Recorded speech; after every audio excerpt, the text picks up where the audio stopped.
자, 이제 동양학 쪽으로 들어갑니다. 뭐, 다 아시겠지만, 동양학의 큰 틀은 오행이요. 잠깐만 하고 가겠습니다. 예. 기본적인만 가지고. 저는 오행 쓸 때 이렇게, 우리 보통 다 이렇게 쓰잖아요. 그거 보면 다 이렇게 쓰지 않습니까? 근데 저는 다 이렇게 씁니다. 이렇게 씁니다. 이렇게. 왜?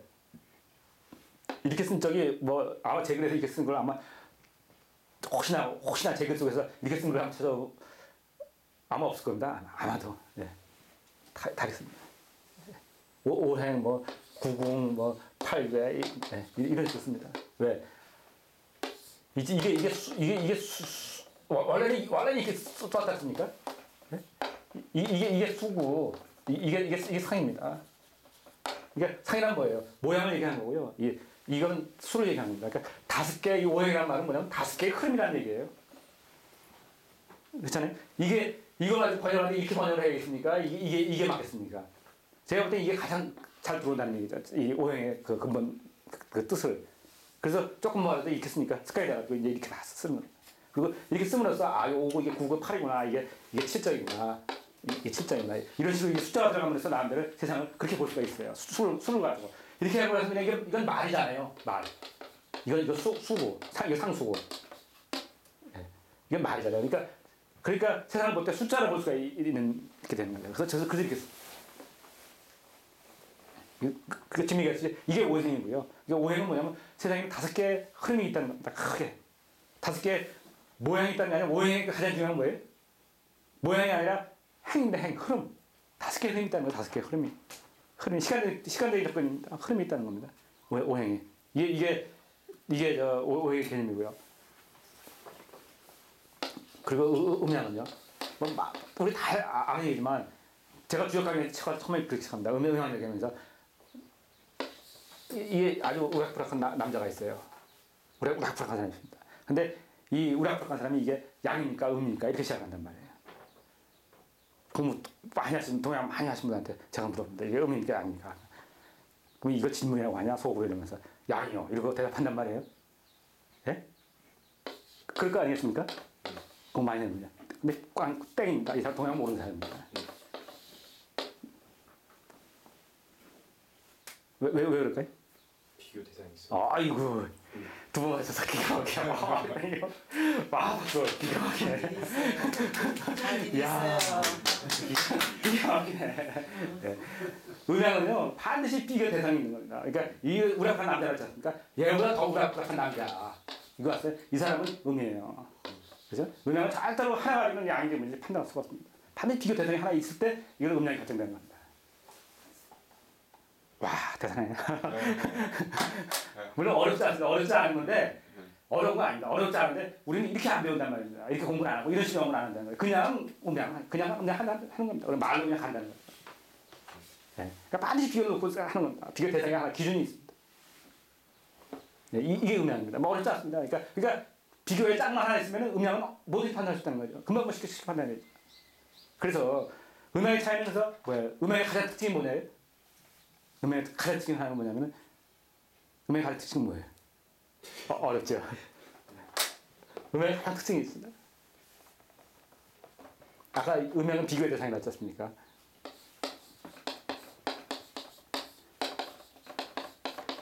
이게 많이 등장하는데 차를 알 수 있어요.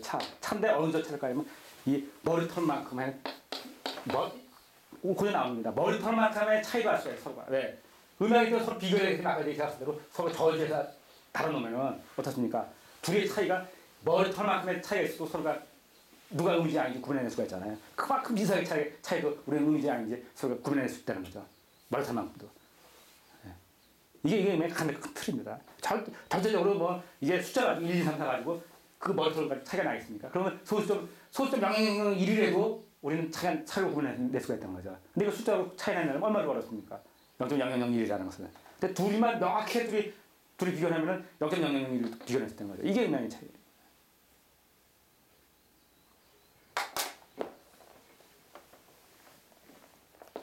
자, 이게 음양이고요. 근데 이것까지는 우리가 알다시피 동양의 기초예요. 사실 제가 괜히 해서 얘기했죠. 이게 기초입니다. 이제 뭐라 하면 새로운 개념이 등장하지 않습니까? 삼극이란 개념이 등장하거든요. 상국이라는 개념이 등장하거든요. 그리고 한동 선생님이 이걸 가지고 활동을 해서 시작을 했고요. 그리고 앞으로의 세상은 뭐 있지만 제가 볼때 이 틀로 갑니다. 이제 큰 틀의 세상은 이게. 그러니까 상국이라는 개념은 이재부 동양에서 시작을 하는 겁니다. 이재부 나라에서. 왜 그러냐면 이 상국이라는 건 뭘 얘기하냐면요. 태극, 무국, 황극을 얘기하는 겁니다. 이걸 상국이라고 하는데 이 상국이라 묶은 사람은 이 상국이라는 용어를 누가 썼냐면 공자가 개선에서 잘못 썼습니다. 상국이라는 개념을. 근데 이게 이 세계라고 얘기하지 않았습니다. 상국이라는 게 있다라고만 공자가 얘기를 했고요. 이 태극이라는 자체는 공자가 쓴 용어고요. 처음에. 이 무기라는 자체는 그 서경에 나옵니다. 서경에. 제가 볼 때 서경에 제일 먼저 썼습니다. 무기라는 용어로. 아니죠. 무기라는 용어는 그 운기의 개념이다. 운기. 운기에 보면은 운기 아마 오행대로 치면 나오면은 그 무국으로 흐르도록 하겠다. 그 황제가 얘기를 합니다. 그 아마 그런 부분에 그러니까 이 학문이 영원토록 흐르게 하겠다.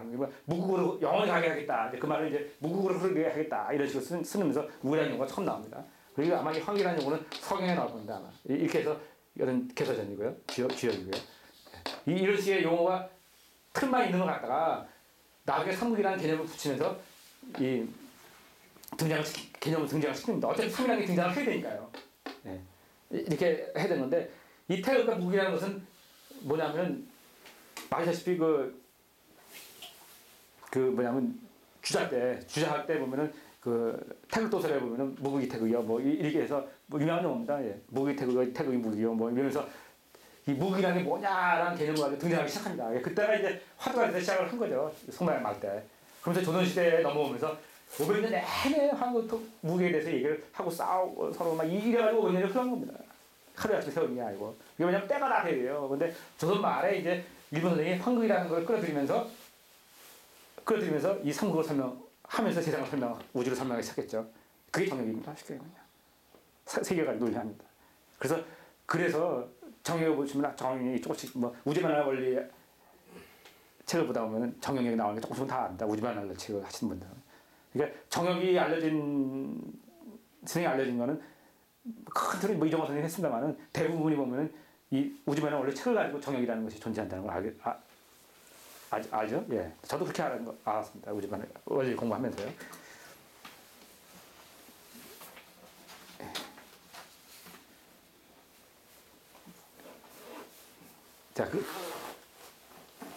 그러면은 이제 과연 하나만 차이가 뭐가 있습니다. 우리가 보면 우주만화 원리입니다.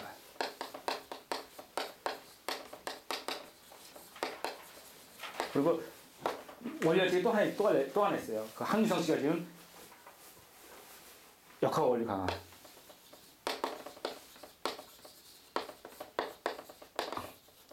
이거는 운기에 대한 책이고요. 이건 주역을 가지고 같은 원리지만은 운기라는 걸 가지고 쓴 책이고요. 우주만화 원리는. 이거는 한동석. 이거는 한규성. 이렇게 됩니다. 아시죠? 혹시 아시는 분야는 모르시는 분이 더 많은 것 같은데. 예. 이 역학 원리 강화라는 책이 있습니다. 한규성 씨가 쓴 건데 이것도 이 원리에 대해서 쓰는데 주로 이 주역을 가지고 쓰신 책입니다. 그랬는데 저도 이제 원리 공부하지 마음먹고 있었는데 이 책은 두 책을 같이 보기 시작했던 것 같습니다. 근데 이 책을 먼저 봤어요. 왜 이 책을 먼저 보느냐? 어렵잖아요. 덮어야죠. 저도 이 책을 먼저 봤습니다. 쉬우니까. 그래서 아마 대부분 저거 받을 겁니다. 아마 두 분 갖다 놓고 원리 공부하시면 이 책부터 봤을 겁니다. 이 책이 쉬우니까요. 이거는 대화식으로 쉽게 풀어놨습니다. 그래서 이게 쉽습니다. 그래서 이걸 보게 되는데 나중에 이걸 공부하다가 오고 저는 이 책을 쉽게 끊었습니다. 그런 이유를 지금 제가 말씀드리려고 합니다. 왜냐면은 이 책에 보면은 이 우주만화 원리는 제일 큰 차이가 둘이 뭐냐면 물론 주역과 운기지만 제일 큰 차이가 뭐냐면 이 삼국에 갈라집니다.